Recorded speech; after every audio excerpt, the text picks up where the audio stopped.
Assalamualaikum students. I hope you all are fine. Today we are going to discuss the topic electric intensity between two oppositely charged plates. जैसे कि topic के name से आपको पता चल रहा है, हमने इसके अंदर दो ऑपोजिटली चार्ज पैरेलल प्लेट्स के दरमियान एक पॉइंट पे इलेक्ट्रिक फील्ड इंटेंसिटी की वैल्यू कैलकुलेट करनी है। तो फिगर से देखते हैं। यहाँ पर हमारे पास दो ऑपोजिटली चार्ज प्लेट्स हैं। एक के ऊपर चार्ज है पॉजिटिव और दूसरे के ऊपर चार्ज है नेगेटिव। और इलेक्ट्रिक फील्ड लाइंस की डायरेक्शन जो है, as we know that they start from positive and end on negative. यहाँ पर भी आप लोग देख सकते हैं इलेक्ट्रिक फील्ड लाइंस जो हैं वो पॉजिटिव प्लेट से ओरिजिनेट कर रही हैं और नेगेटिव प्लेट पे एंड कर रही हैं। और इन दोनों प्लेट्स के दरमियान आप सेंटर में देख सकते हैं एक अदद पॉइंट P। इस पॉइंट P पे हमने इलेक्ट्रिक फील्ड इंटेंसिटी की वैल्यू कैलकुलेट करनी है। Suppose that two parallel and oppositely charged plates of infinite extent are separated by the vacuum.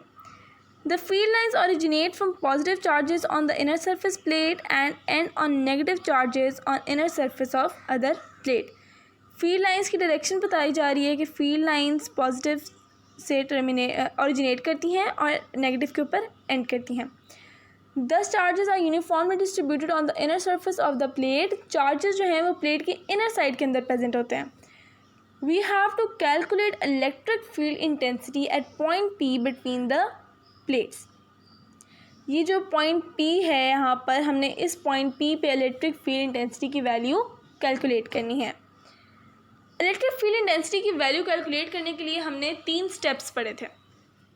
कौन कौन से स्टेप्स पढ़े थे? फर्स्ट स्टेप हमने स्टडी किया था कि हमने जिस पॉइंट पे इलेक्ट्रिक फील्ड इंटेंसिटी की वैल्यू कैलकुलेट करनी है, उस पॉइंट पे हमने एक गॉसियन सरफेस कंसिडर करना है। उसके बाद हमने वहाँ पर उस गॉसियन सरफेस का जो टोटल फ्लक्स है वहाँ पर हमने वो कैलकुलेट करना है। स्टेप नंबर 2 में हमने जो टोटल चार्ज है, जो सरफेस के अंदर टोटल चार्ज इनक्लोज किया गया होता है, हमें उसकी वैल्यू कैलकुलेट करनी है। एंड स्टेप 3 में हम गॉसेस लॉ पुट करके इलेक्ट्रिक फील्ड इंटेंसिटी की वैल्यू कैलकुलेट कर लेते हैं। So let's start. This is step number 1। Imagine now a Gaussian surface in the form of a hollow box with its top inside the upper plate and its bottom in the space between the plates. यहाँ पर हमने एक Gaussian surface consider किया in the form of a hollow box. तो यहाँ पर आप लोग देख सकते हैं कि उसकी बॉक्स की जो अपर साइड है वो पॉजिटिव प्लेट के इनसाइड है, उसके अंदर है, और जो बॉक्स की बॉटम साइड है वो हमारे पास दोनों प्लेट्स के इन बिटवीन है, दोनों के दरमियान है। तो अब हमने बॉक्स की, अब हमें पता है कितनी साइड्स होती हैं। बॉक्स के हमारे पास साइड्स होती हैं टोटल 6। हमने हर साइड के लिए क्या कैलकुलेट करना है अब? फ्लक्स। तो लेट्स सी है, ये है बॉक्स, एक होलो बॉक्स जो मैंने सही से यहाँ बना के दिखाया है कि उसके अंदर कितनी साइड्स हैं हमारे पास, टोटल 6। एक उसकी left, right, front, back, top and bottom. ये हमारे पास टोटल 6 साइड्स हैं ऑफ द बॉक्स और हमने इसकी हर साइड के लिए फ्लक्स कैलकुलेट करना है। अच्छा, इसकी अपर वाली साइड जो अगर हम देखें, इसकी जो टॉप साइड है वो हमें पता है कि अभी हमने जो गॉसियन सरफेस जहाँ पर कंसिडर किया है, ये आप देख सकते हैं इसकी जो अपर साइड है, बॉक्स की अपर साइड जो है वो प्लेट के दरमियान आ रही है। तो जब भी किसी चार्ज प्लेट के अंदर जो इलेक्ट्रिक फील्ड इंटेंसिटी की वैल्यू होती है वो क्या होती है हमारे पास? 0। तो इसके लिए हमें पता है कि अपर प्लेट के लिए हमारे पास जो फ्लक्स है वो क्या होगा हमारे पास? 0, क्योंकि फ्लक्स का रिलेशन है E A cos थीटा। तो E की वैल्यू अगर हमारे पास 0 आ जाएगी तो हमारे पास फ्लक्स P अपर प्लेट के लिए क्या हो जाएगा? 0। अब यहाँ पर हमने 4 साइड्स के लिए निकाला है फ्लक्स। कौन कौन सी 4 साइड्स? इसकी 4 साइड्स आप देख सकते हैं, left, right, back and front side. ये 4 साइड्स इसकी left, right, back and front side. In 4 sides के लिए भी हमने यहाँ पर फ्लक्स देखना है।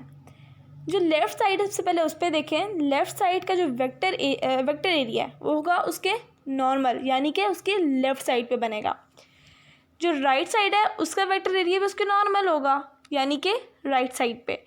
जो उसकी बॉक्स की बैक साइड है उसका जो वेक्टर एरिया होगा वो होगा उसकी इनर साइड पे, और जो फ्रंट साइड है उसका वेक्टर एरिया होगा टुवर्ड्स फ्रंट की तरफ होगा। अच्छा, अब जो इलेक्ट्रिक फील्ड लाइंस की डायरेक्शन है, इलेक्ट्रिक फील्ड लाइंस की डायरेक्शन हमने अभी वहाँ पढ़ा था कि वो है पॉजिटिव टू नेगेटिव, यानी कि टॉप टू बॉटम, वो उसकी डायरेक्शन है डाउनवर्ड्स। तो यहाँ पर आप देख सकते हैं कि जब इलेक्ट्रिक फील्ड लाइंस की डायरेक्शन डाउनवर्ड्स बनेगी तो यहाँ पर इनके साथ जो एंगल बनेगा, लेट्स सी इनके साथ हर साइड के लिए हम देखते हैं कि एंगल क्या बन रहा है। लेफ़्ट साइड पे पहले आते हैं हम।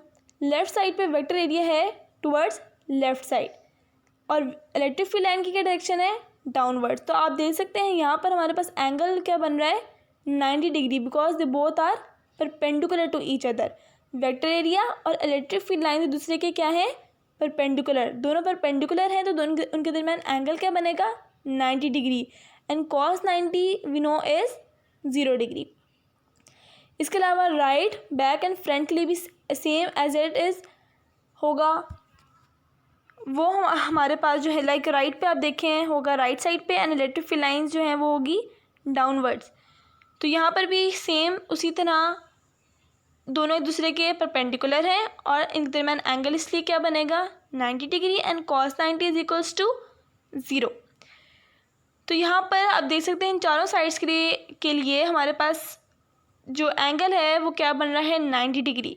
रिलेशन में अगर पुट करें, जो फ्लक्स का रिलेशन है E A cos थीटा, तो उसमें थीटा की क्या वैल्यू आ गई हमारे पास, 90 डिग्री, एंड cos 90 इज़ 0। तो मतलब इन चारों साइड्स के लिए हमारे पास जो फ्लक्स आया है वो है 0। अभी तक हमने इसकी अपर साइड के लिए निकाला था, टॉप साइड के लिए बॉक्स की, उसका भी क्या आया था हमारे पास, 0, because it was in the charge plate, और चार्ज प्लेट के अंदर इलेक्ट्रिक फील्ड इंटेंसिटी की वैल्यू हमारे पास 0 होती है। इसके अलावा ये जो हमारे पास left, right, back and front है, इनके दरमियान यहाँ क्यों 0 आ रहा है, because electric field lines and vector area are perpendicular to each other. अब हम देखते हैं इसकी एक साइड जो रह गई है, दैट इज़ डाउनवर्ड्स। जो हमारे पास इसकी बॉटम है, इसकी बॉटम पे जो वेक्टर एरिया बनेगा वो होगा डाउनवर्ड्स, और इलेक्ट्रिक फील्ड लाइंस की जो डायरेक्शन है वो भी क्या होगी हमारे पास, डाउनवर्ड्स। दोनों की डायरेक्शन डाउनवर्ड्स है, दोनों एक दूसरे के पैरेलल हैं, तो इनके दरमियान एंगल क्या बनेगा, 0 degree, and cos 0 we know is equals to 1। तो cos 0 होगा हमारे पास 1, तो फ्लक्स के रिलेशन में पुट करें तो हमारे पास आ जाएगा फ्लक्स E A। चलते हैं यहाँ पर calculation of flux. As field lines are parallel to the sides of the box, so vector area will be perpendicular to the field line, so flux will be 0। अच्छा, ये जो हमने वो 4 sides calculate की थी, left right back and front, ये उन 4 sides के लिए बता रहे हैं कि उन 4 साइड्स पे वेक्टर एरिया और इलेक्ट्रिक फील्ड लाइंस एक दूसरे के परपेंडिकुलर थी, तो वहाँ पर एंगल 90 था, तो फ्लक्स क्या होगा, 0। ये उन 4 साइड्स का हमारे पास फ्लक्स है 0।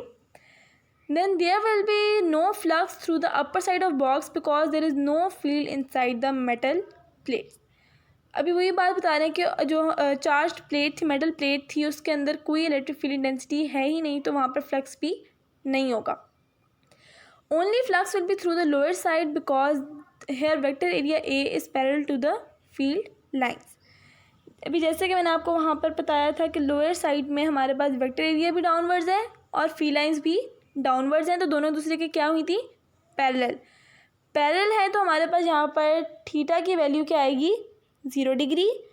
देन E रिलेशन यहाँ पुट कर रहे हैं, flux is equal phi is equals to E A, phi is equals to E A cos theta, phi is equals to E A cos 0 degree, and phi is equals to E A 1 and phi is equals to E A। तो यहाँ पर हमारे पास जो total flux है वो भी E A ही आ रहा है, बिकॉज जो हमारे पास दूसरी 5 साइड्स हैं, उन 5 साइड के लिए हमारे पास फ्लक्स क्या आया, 0। तो फ्लक्स सिर्फ हमारे पास किस साइड पे था, लोअर साइड पे, क्योंकि वहाँ पर वेक्टर एरिया और इलेक्ट्रिक फील्ड लाइंस एक दूसरे के पैरेलल थी। अब हम आ जाते हैं हमारे स्टेप नंबर 2 पे। स्टेप नंबर 2 पे हमने फाइंड आउट करना है charge. So surface charge density will be sigma is equals to Q over A. तो यहाँ से हम क्यू की वैल्यू निकाल लेते हैं, दैट इज सिग्मा ए। अब आ जाते हैं हम स्टेप नंबर 3 पे। स्टेप नंबर 1 में हमने फ्लक्स कैलकुलेट कर लिया, स्टेप नंबर 2 में हमने चार्ज की वैल्यू फाइंड आउट कर ली। अब स्टेप नंबर 3 में हमने क्या करना था, हमने गॉसेस लॉ पुट करके इलेक्ट्रिक फील्ड इंटेंसिटी की वैल्यू कैलकुलेट करनी है। So phi is equals to Q over epsilon naught. Phi हमारे पास टोटल फ्लक्स, उसकी वैल्यू आई थी ई ए, एंड चार्ज की वैल्यू आई हमारे पास sigma A over epsilon not.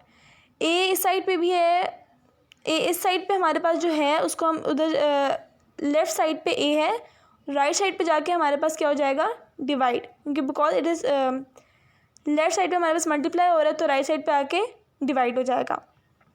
यहाँ ए से कैंसिल आउट हो जाएगा, ए से कैंसिल हो जाएगा, उसके बाद हमारे पास रिमेनिंग वैल्यू रहेगी सिग्मा ओवर एप्सिलॉन नॉट। तो यहाँ पर इलेक्ट्रिक फील्ड इंटेंसिटी की वैल्यू क्या आई, sigma over epsilon naught. In vector form इसका हम यूनिट वेक्टर लिख देंगे, R is the unit vector directed from positive to negative plate. As field is uniform between two parallel plates, so value of intensity will be of same value for all the points between the plates because forces of attraction and repulsion have same direction. Okay, इसको एक दफ़ा again revise कर लेते हैं। हमने यहाँ पे find out करनी है electric field intensity between two oppositely charge plates. यहाँ हमने दो प्लेट्स ली, एक के ऊपर है हमारे पास पॉजिटिव चार्ज एंड दूसरी के ऊपर है हमारे पास negative charge. Electric field lines की डायरेक्शन है from top to bottom, positive to negative यानी डाउनवर्ड्स, और इनके दरमियान हमारे पास एक पॉइंट पी। स्टेप नंबर 1 में हमने गॉसियन सरफेस कंसिडर किया है जो कि है एक होलो बॉक्स। उसकी हर साइड के लिए हमने क्या फाइंड आउट करना है, फ्लक्स। उसकी जो चार साइड्स थी, left right back and front, उन सब का जो वेक्टर एरिया था इलेक्ट्रिक फील्ड लाइंस के परपेंडिकुलरली था, तो वहाँ पर एंगल हमारे पास आया 90 degree and cos 90 is equals to 0। तो अब यहाँ पर हमारे पास उसके बाद हमने देखा था उसकी अपर साइड मेटल प्लेट के दरमियान में थी, इनसाइड थी, इसलिए वहाँ पर भी कोई फ्लक्स नहीं था। उसके अलावा हमारे पास जो लोअर साइड थी उसके अंदर फ्लक्स सिर्फ लोअर साइड के अंदर ही था, बिकॉज वेक्टर एरिया ए और फील्ड लाइन जो थी वो एक दूसरे के पैरेलल थी। स्टेप नंबर 2 में हमने चार्ज फाइंड आउट किया, स्टेप नंबर 3 में हमने गॉसेस लॉ पुट करके इलेक्ट्रिक फील्ड इंटेंसिटी की वैल्यू कैलकुलेट कर। So today this was today's topic. Please like the video and don't forget to subscribe the channel. Thank you.